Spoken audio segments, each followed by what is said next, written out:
Kung umaasa ka sa SSS pension para sa pagkain, gamot at pangaraw-araw na gastusin, huwag kang mag-skip kahit isang segundo ng video na to. May bagong galaw ngayon sa SSS na tahimik lang ipinatutupad at maraming pensioner ang nagulat na lang dahil na-delay o na-hold ang pension nila ng walang babala. Ang tanong, kasama ka ba sa maaapektuhan? Sa video na ito, ipapaliwanag ko kung ano talaga ang nangyayari. Sino ang nasa panganib, ano ang dapat mong gawin bago pa uli ang lahat. At kung ikaw ay isang pensioner, may magulang na pensioner o future SSS member, mag-subscribe ka na ngayon. Ang channel na ito ay para sa atin. Dito ko ibinabahagi ang pinaka-latest na SSS pension payment updates, babala sa pension crisis at mahahalagang impormasyon sa Pilipinas na hindi laging malinaw na ipinapaliwanag sa balita.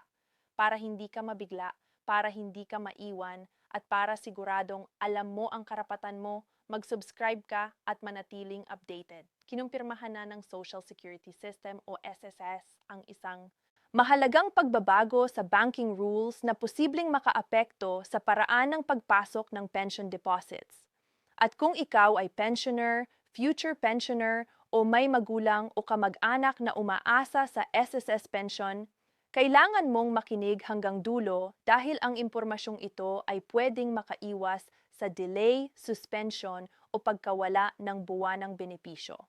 Maraming pensioners ang nagising na lang isang araw na wala nang pumasok na pera sa kanilang bank account, hindi dahil tinanggal ang pensyon, kundi dahil may bagong patakaran na hindi nila alam at ngayon opisyal na itong kinumpirma ng SSS. Sa mga nagdaang taon, sanay na ang maraming SSS pensioners na automatikong pumapasok ang kanilang pensyon sa bangko, buwan-buwan, tahimik, walang aberya at halos hindi na iniisip. Pero sa bagong patakarang ito, malinaw ang mensahe ng SSS. Hindi na sapat ang basta may bank account ka lang. May mga bagong requirements, bagong validation at mas mahigpit na monitoring na ipinatutupad upang masigurong ang pensyon ay napupunta lamang sa tamang tao at aktibong account. Ang problema, maraming pensioners ang hindi agad naabisuhan o hindi naintindihan kung ano ang dapat nilang gawin. Isa sa pinakamalaking pagbabago ay ang mas mahigpit na pag-verify ng bank accounts ng mga pensioners.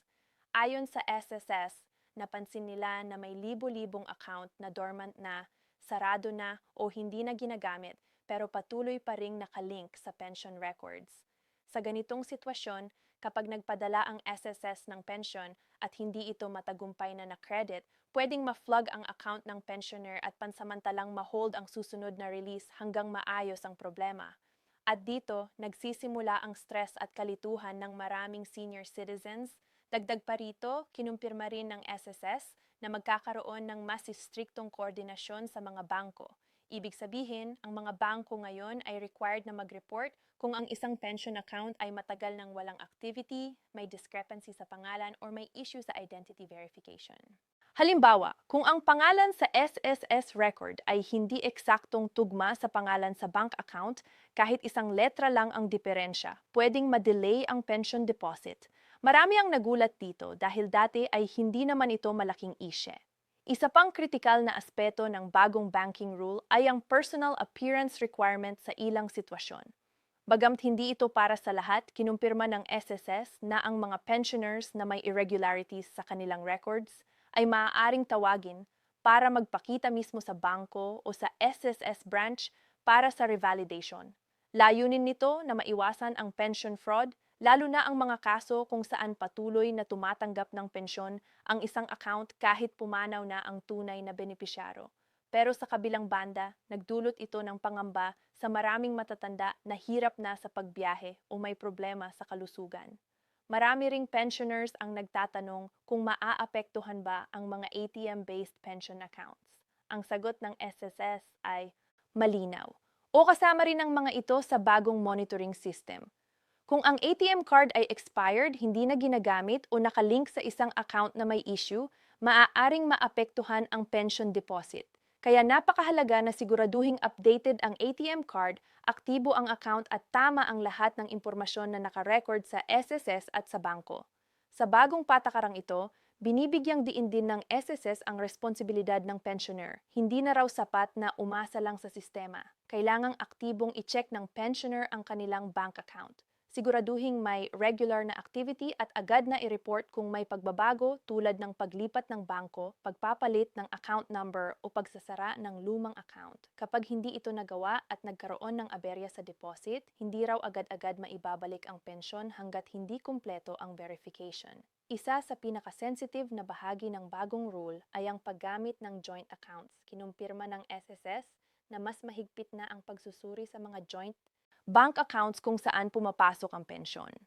Layunin nito na masigurong ang pensioner mismo ang may control sa account at hindi inaabuso ng ibang tao. Sa ilang kaso, kung mapatunayang hindi ang pensioner ang pangunahing gumagamit ng account, maaaring i-freeze ang pension release hanggang maresolba ang issue.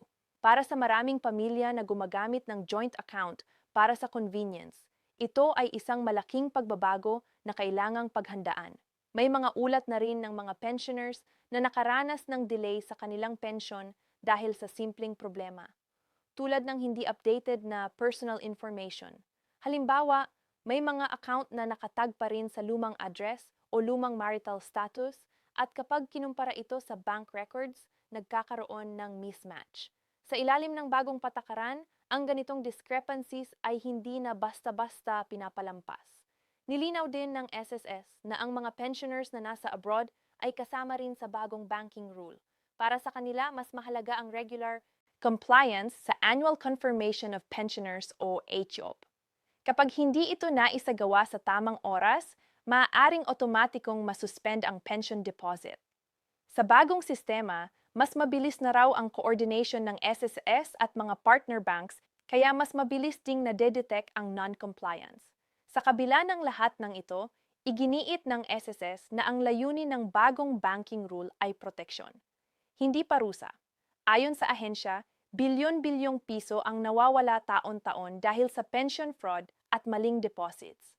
Sa pamamagitan ng mas mahigpit na banking coordination, nais nilang masigurong ang pondo ng SSS ay napupunta sa mga lehitimong benepisyaro at mananatiling sustainable ang sistema para sa mga susunod na henerasyon.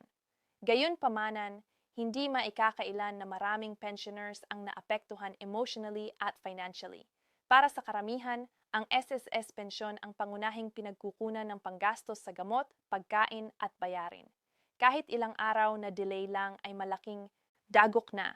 Kaya mahalagang maunawaan ng bawat pensioner kung ano ang dapat gawin upang hindi sila mabiktima ng bagong patakarang ito. Isa sa mga pinakamahalagang hakbang ay ang regular na pag-update ng records.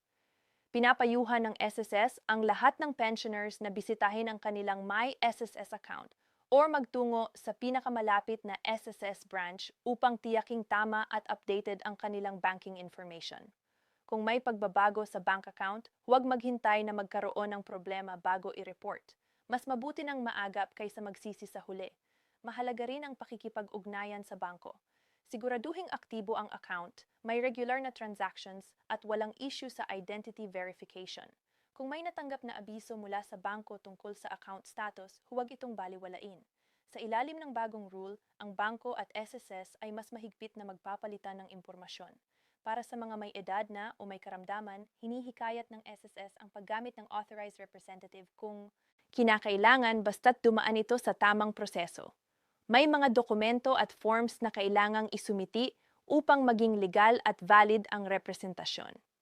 Ito ay para masiguro na kahit hindi personal na makapunta ang pensioner, maaasikaso pa rin ang kanilang pensyon ng maayos. Habang patuloy na ipinatutupad ang bagong banking rule, inaasahang magkakaroon pa ng mga karagdagang guidelines at clarifications mula sa SS. Kaya napakahalaga na manatiling updated, makinig sa opisyal na at huwag basta maniwala sa chismis o maling impormasyon na kumakalat online. Maraming fake news ang nagsasabing tuluyan ng mawawala ang pensyon o kakaltasan ito ng malaki. Pero ayon sa SSS, hindi ito totoo. Ang pensyon ay mananatili basta't sumusunod sa patakaran. Sa huli, ang mensahe ay malinaw. Ang pagbabago sa banking rule ay isang babala at paalala sa lahat ng pensioners na maging mas maingat, mas responsable at mas proactive pagdating sa kanilang pensyon. Hindi ito para takutin kayo, kundi para protektahan ang inyong pinaghirapang benepisyo. Ngunit ang proteksyong ito ay may kaakibat na responsibilidad na kailangang gampanan ng bawat isa. Kaya kung ikaw ay isang SSS pensioner, huwag ipagwalang bahala ang balitang ito. I-check ang iyong bank account ngayon. Siguraduhing tama at aktibo ang lahat ng detalye at kung may alinlangan, mas mabuting magtanong kaysa magsisi. Ang kaalaman ay sandata lalo na pagdating sa pensyon na inaasahan mo buwan-buwan para sa iyong pamumuhay. At para patuloy kang manatiling updated sa mga pagbabago sa SSS, pension, banking rules at iba pang mahahalagang balita na direktang nakakaapekto sa mga senior citizens, siguraduhing nakasubscribe ka sa channel na ito. Ito inuuna namin ang malinaw, totoo at napapanahong impormasyon para sa inyo dahil naniniwala kami na ang bawat pensioner ay may karapatang malaman ng katotohanan bago pa sila maapektuhan. M.